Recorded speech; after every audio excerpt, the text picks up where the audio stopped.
Hey guys, welcome back. I've got another video today breaking down another game that I played recently yesterday. And if you guys watched my previous videos of my game breakdowns, you might suspect that I never lose chess games because all my other videos are wins, but that is actually in fact not the case. I do lose a lot of chess games. And this game today that I'm going to be showing you is an example of that. And I think it was very educational for me going through this game after the game ended and I lost, and I learned some things, and I wanted to share that with you guys, and hopefully you find it as educational as I did. So I played with the white pieces here, and I started with e4, e5, knight f3, and d6 for my opponent, and this is known as the Philidor Defense for black. And you know, a lot of times I put my bishop on b5 here, but in this position it doesn't really make sense to do so because the knight's not on c6, and if I play my bishop here, they could just kick me out with a pawn move. So it doesn't really make sense. So I'm going to put my bishop on c4, preparing to castle, and just, you know, developing a piece. So my opponent played bishop to e6, immediately searching for a trade here of bishops. And I didn't think there was a great way to defend this bishop. I could push a pawn up, you know, but that would kind of screw up my pawn structure. I could play knight to a3, but it doesn't look like a good move putting your knight on the corner here. So I just went ahead and traded bishops right off the bat, and you can see that my opponent now has double pawns here. So that's great, and I play c3, preparing d4 and attacking in the center. And my opponent plays knight to f6, so he's putting pressure now on the e4 pawn that I've got there. And I did not make this move, but what I should have done is actually played queen to b3. And what this actually does is it's attacking two undefended pawns in my opponent's territory here.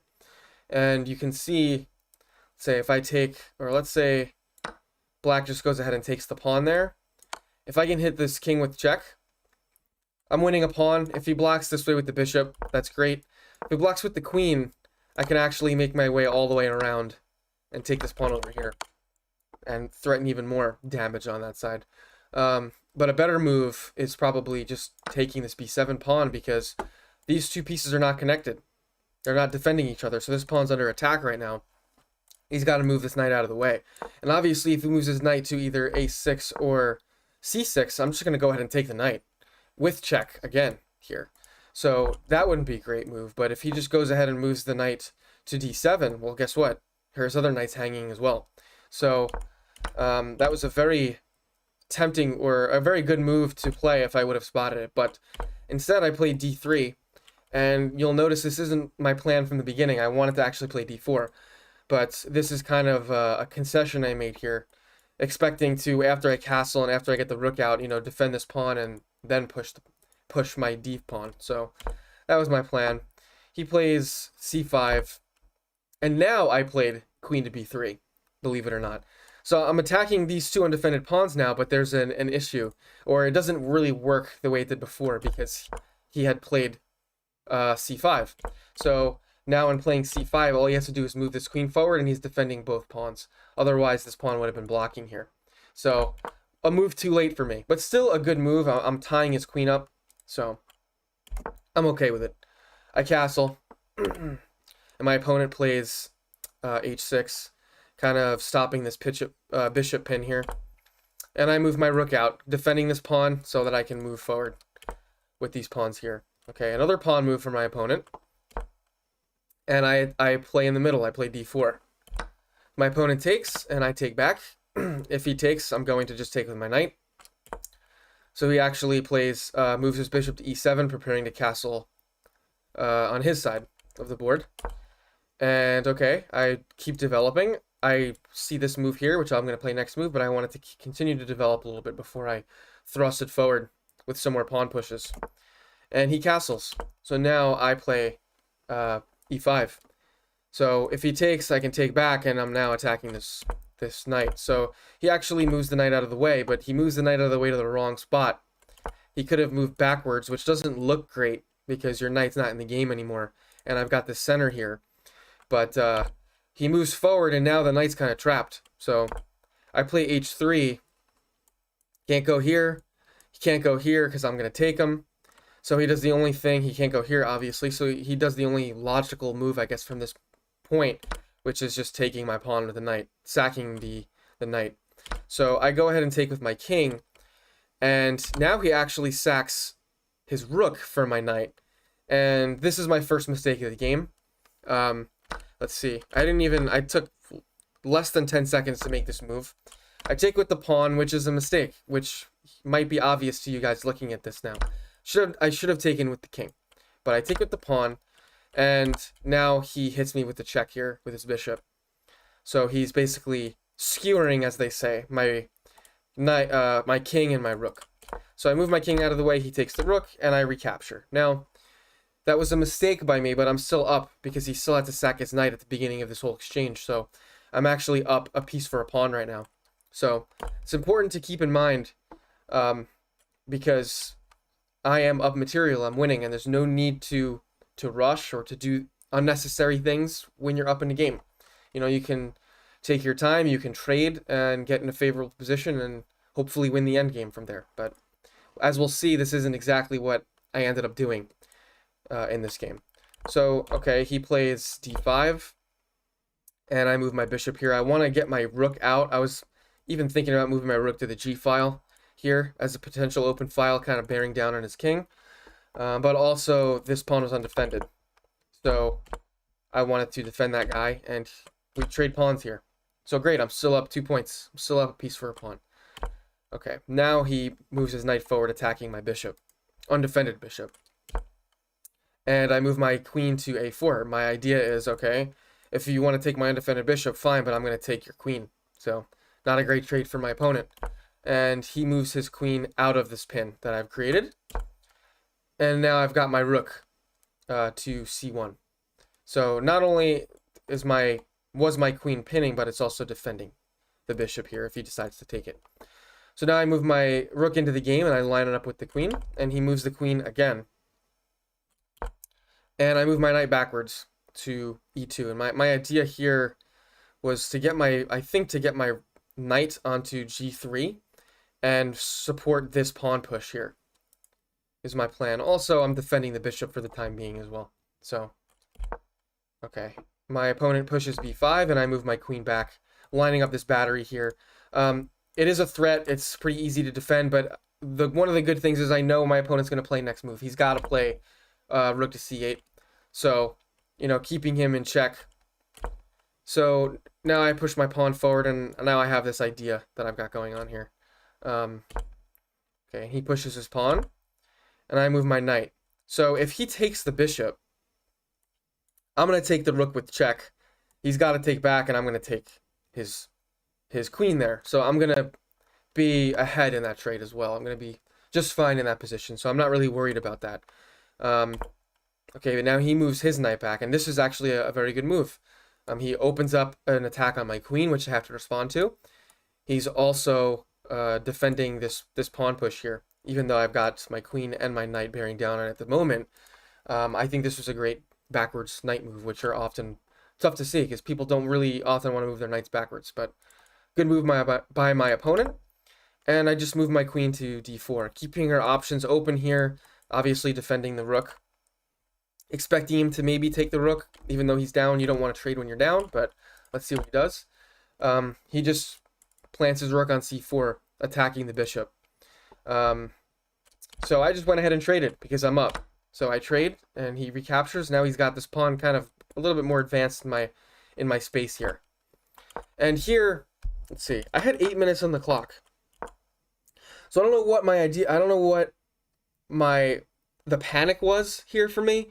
But I was feeling a little uncomfortable after some of these moves. I felt some pressure. I felt like he was building on something. And I thought I had a great move here. I said, see, my knight's already kind of in the vicinity of his king. I can swing my queen over rapidly, obviously, with this move that I made here.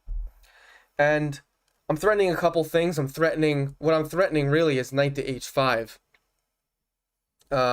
And because if I play the knight to h5 here and he doesn't respond, you know that's going to be a mate. I'm also threatening this undefended pawn here.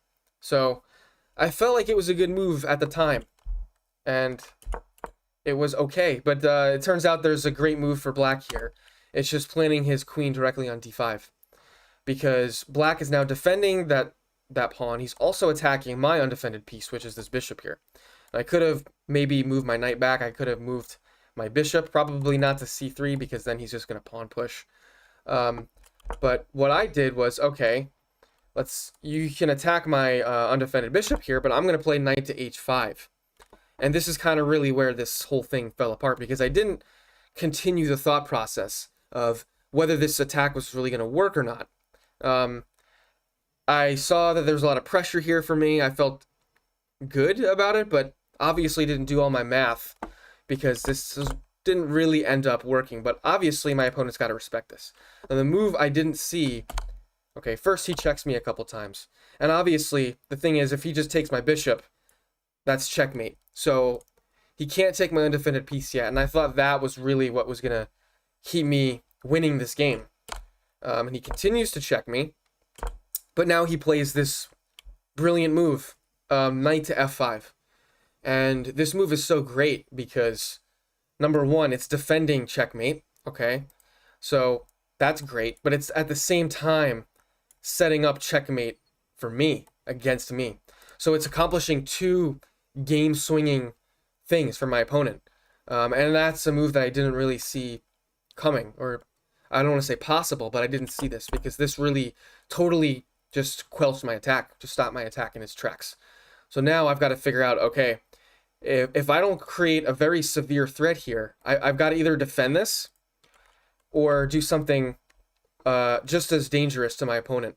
And really what I should have done is continue defending, because again, I'm up material here. And for some reason that thought process kind of evaded me. So what I did was play knight f6. And now obviously this pawn is pinned, so this pawn cannot take the knight at the moment. But the issue is he moves his king out of the way. Now if he moved it to other squares, I could still have an attack going here, depending on where he moves his king to. But he moves his king to a good position, f7. Now, I saw this check here, but all he's got to do is push his pawn forward. And I can't take this pawn. So let's say I go here, he pushes his pawn forward. I can't take this pawn because this knight's defending. So this attack basically dies at this point if I do that. So what do? I play bishop to c5. So I'm trying to keep the pressure on here, and you can see I actually spent 3 minutes or so just on this move, because I knew I was trying to find something, because I overextended a little bit here and I really couldn't get the reins back on. So I play bishop to c5. I feel like it's creating possibly some threats along this file, and also I am obviously getting out of the way of the queen here. And let's see, still defending this checkmate with my queen. So that was my idea. But of course, now that this king's moved out of the way, guess what? This pawn's not pinned anymore. So he can just take the pawn. So obviously right here in this moment, I've got two pieces under attack, undefended, and I can't defend both of them at the same time in this situation. So I give up the knight and I check him. Now he can't push the pawn forward, but there's just nothing left to do in this position for me. I'm not defending checkmate anymore. I continue the checks. He takes it, and now there's just nothing for me to do. I can't check here, can't check here. Obviously can't check here with the queen. If I check with the bishop, the queen's just going to take it. So this attack just totally fizzled out for me. And I think I did make another move. I hung my queen in full panic mode here. So that ended the game. I resigned after my queen went down. But I think the interesting thing here was, because my opponent I felt like my opponent played tough. He played well after being down, the piece for the pawn. I was winning the game, but my opponent was playing good. He was playing great moves. He was threatening me, and I felt some type of pressure here, which really was unnecessary. I made some good moves here, but just could not complete the victory. And I think the sum of some of these pressuring moves that my opponent made possibly caused me to kind of jump forward here and make this unnecessary queen move. And then on top of that, this more unnecessary knight move, putting my knight in the corner, committing to this attack where it just wasn't really, it wasn't a good attack. It wasn't possible if I had calculated it fully.